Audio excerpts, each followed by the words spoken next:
Hello students, welcome to my channel. मैं हूं पीयूष भारती, आपका सारथी। आज की क्लास को शुरुआत करते हुए हम आपको चलते हैं लेके। आज हम लोग चैप्टर नंबर 3, जैसा कि आपको पता है, चैप्टर नंबर 3 हिस्ट्री का नेशनलिज्म इन इंडो चाइना को हम लोग स्टार्ट कर रहे हैं। नेशनलिस्ट इन इंडो चाइना, इसमें हम लोग आज ऑब्जेक्टिव और सब्जेक्टिव का दोनों देखने वाले हैं। तो ऑब्जेक्टिव और सब्जेक्टिव की सीरीज़ में आप लोग का बहुत बहुत स्वागत है। इसके नोट्स कहाँ मिलेंगे तो आप लोग को पता होना चाहिए। इसके नोट्स आपको मेरी एप्लीकेशन पर मिल जाएंगे। कहाँ पर मिलेंगे? एप्लीकेशन पर, यानी कि ऐप पर।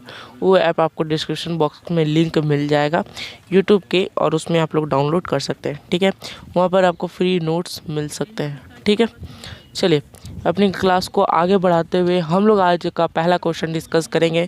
लेकिन उससे पहले ये डिस्कस कर लेते हैं कि आज हम लोग क्या क्या डिस्कस करने वाले हैं। तो ऑब्जेक्टिव प्लस सब्जेक्टिव दोनों, कौन सा? हिस्ट्री और chapter number 3, history chapter number 3 का, जिसका नाम है nationalist movement in Indo China.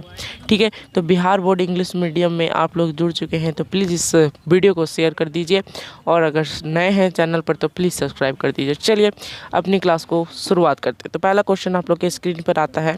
तो हु वेयर कॉल्ड क्लोन, यानी कि समझ सकते हैं कि क्लोन किसे को कहा जाता है इंडो चाइना में। तो इंडो चाइना में क्लोन उसे कहा जाता था जो फ्रेंच सिटीजन्स थे ना, उसे कहा जाता था। ठीक है, फ्रेंच के सिटीजन्स को क्लोन कहा जाता था इंडो चाइना में। ठीक, आगे चलते हैं। उसी के दूसरा क्वेश्चन है हमारा, फर्स्ट ट्रेडर्स इंडो चाइना में, हमारे सबसे पहले ट्रेडर्स कौन थे इंडो चाइना, पहले कौन कौन आए थे? तो इंडो चाइना में सबसे पहले हमारे पोर्टुगीज़ आदमी लोग आए थे। पोर्टुगीज़ जो थे वो सबसे पहले ट्रेड करने कहीं भी जाते थे तो पोर्टुगीज़ सबसे आगे रहते थे। इंडिया में भी सबसे पहले यही आए थे। सबसे पहले ट्रेड करने पोर्टुगीज़ ही जाते हैं, उसके बाद कोई दूसरे कंट्री से लोग आते हैं। ठीक है, तो ये क्वेश्चन बहुत इंपॉर्टेंट है। 2016, 2018, 2020 और 2022 में सब में पूछा गया। तो 4 साल 5 साल में पूछ चुका है ये क्वेश्चन, इसलिए बहुत ज़्यादा इंपॉर्टेंट है। आगे चले तो where is the temple of Angkor Wat located? तो अंकोर वाट जो टेम्पल है वो कहाँ लोकेट है? तो इसका आंसर क्या होगा ये बताइए। अच्छा, इसका क्या, इसको बिल्ड किसने करवाया था? तो सूर्य वर्मा किंग ने करवाया था। ठीक है, तो ये कहाँ है? कंबोडिया में। ठीक है, ये कब आया था? तो 16th सेंचुरी में ये आ चुका था। ठीक है, चलिए आगे चलें। तो कौन सा रूलर के द्वारा अंकोर वाट बना था? ये 2019 में क्वेश्चन को पूछा गया है। तो सूर्य वर्मा 2 के द्वारा बना था। ठीक है, चलिए आगे चले। तो कौन सा नेम है जो एग्रीमेंट हुआ था फ्रांस और वियतनाम के बीच में मार्च 1946 में? तो जल्दी से बताइए इस क्वेश्चन का आंसर।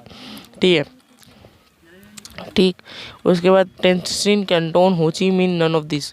तो उसका आंसर क्या होगा? None of this. ठीक है, क्या होगा? नन ऑफ दिस, क्योंकि इसमें टेंसिन कैंटोन हो ची मिन का नाम है।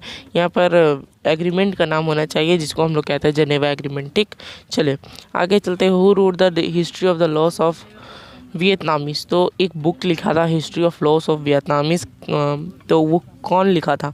हमारे हो चोई मिन, फिर फान बोई चाओ, या क्वांग, या ट्रियो। तो क्वांग और ट्रियो नहीं होगा, हो ची मिन भी नहीं होगा। आंसर होगा फान बोई चाओ। फान बोई चाओ ने history of the loss of Vietnamese को लिखा था। ठीक है, आगे चलते हैं। तो unification of north and south Vietnam, तो हमारा वियतनाम का जो यूनिफिकेशन हुआ था नॉर्थ एंड साउथ वियतनाम का, वो कब हुआ था? ये इसके बारे में आप लोग को डिस्कस करना है। ठीक है, तो north of Vietnam south of Vietnam का कब हुआ था? तो 1975 में इसका यूनिफिकेशन हो गया था। ठीक है, चलिए, तो वियतनाम वॉज यूनिफाइड, तो वियतनाम भी 1975 में यूनिफाई हो गया था। ओके, ठीक, चलिए कंबोडिया का कैपिटल क्या है? 2022 में क्वेश्चन को पूछा गया। कैपिटल ऑफ कंबोडिया, कंबोडिया का कैपिटल क्या होगा?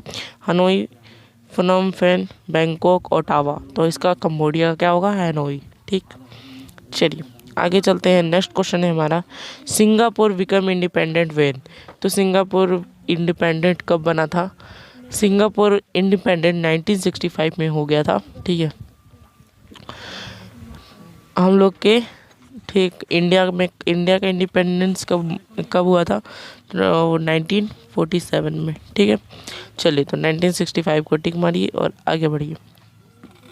विच countries come in the Indo China region, तो कौन कौन से इंडो चाइना रीजन में आते हैं? China, Vietnam, Laos, Indo China, Vietnam, Cambodia, Vietnam, Laos, Cambodia, China, Thailand. तो कंबोडिया, वियतनाम, लाओस हमारे इंडो चाइना के अंतर्गत आते हैं। ठीक है, आगे चलते हैं। तो नेक्स्ट क्वेश्चन है हमारा, where was Norodom Sihanouk the ruler. अच्छा, नरोत्तम सिंघानुक कहाँ के शासक थे? तो वो हमारे कंबोडिया के शासक थे। ठीक है, कंबोडिया के रूलर रहे थे वो। ठीक है, नरोत्तम सिंघानुक जो हमारे सिविल वार इन कंबोडिया जो हुआ था उसमें। ठीक है, नेम, अच्छा कौन सा एग्रीमेंट है जो हमारे फाउंडर ऑफ वियतनाम? तो जेनेवा कॉन्वेंशन, हनोई एग्रीमेंट। तो हनोई एग्रीमेंट। ठीक है, हनोई एग्रीमेंट क्या होगा? Hanoi agreement. ठीक है, चलिए। Which famous was philosopher convicted America for the Vietnam वार। तो कौन था हमारे? तो नरोत्तम सिंघानुक थे। ठीक है, चलिए, सॉरी नरोत्तम सिंघानुक नहीं, रूसेल। रूसेल होगा इसका आंसर, रूसेल। जनेवा कन्वेंशन कब हुआ था? तो जल्दी बताइए। जनेवा कन्वेंशन आपको 1954 में हो चुका था। ठीक है, चलिए। यूनिफिकेशन ऑफ वियतनाम तो 1975 में, मैंने पिछली बार भी बताया। यूनिफिकेशन ऑफ वियतनाम कब हुआ? 1975 में। ओके, आगे चले। तो फाउंडर ऑफ अनामी पार्टी, एक पार्टी हुई थी वियतनाम में, उस फाउंडर अनामी पार्टी का कौन था? ठीक है, तो जोंगुन, हो ची मिन, भदोई, फान बोई चो। तो कौन सा आंसर होगा इसका? तो बाओ दाई जो थे वो इसके फाउंडर थे। ठीक है, आगे चलते हैं। तो आगे है हमारा सब्जेक्टिव वाला पार्ट। ऑब्जेक्टिव इस क्वेश्चन इस चैप्टर से 17 ऑब्जेक्टिव्स इस मोस्ट इम्पॉर्टेंट रहते हैं। तो यही सब 17 में से आपका आ सकता है। ठीक है, चलिए। तो आप लोग प्लीज़ कमेंट करके बताइएगा 17 में से आपका कितना आंसर आया है। ठीक है, चलिए आगे चलते हैं। तो आगे हमारा हुआ हुआ मूवमेंट के बारे में डिस्कस करना है। ठीक है, आप हुआ हुआ मूवमेंट्स के से क्या क्या समझते हैं? तो हुआ हुआ जो था वो इंटेलेक्चुअल एक रिवॉल्यूशनरी मूवमेंट था, यानी कि एक रिवॉल्यूशन, बहुत खतरनाक रिवॉल्यूशन मूवमेंट था जो आपका 1939 यानी कि 1939 ईयर में शुरुआत हो चुका था, जिसके लीडर हुई नाफूसो थे। ठीक है, they also use to execute revolutionary incidents in which even self immolation was involve. Okay, ये कुछ नहीं है, यहाँ पर हम ब्लैक से कर देते हैं। ठीक है,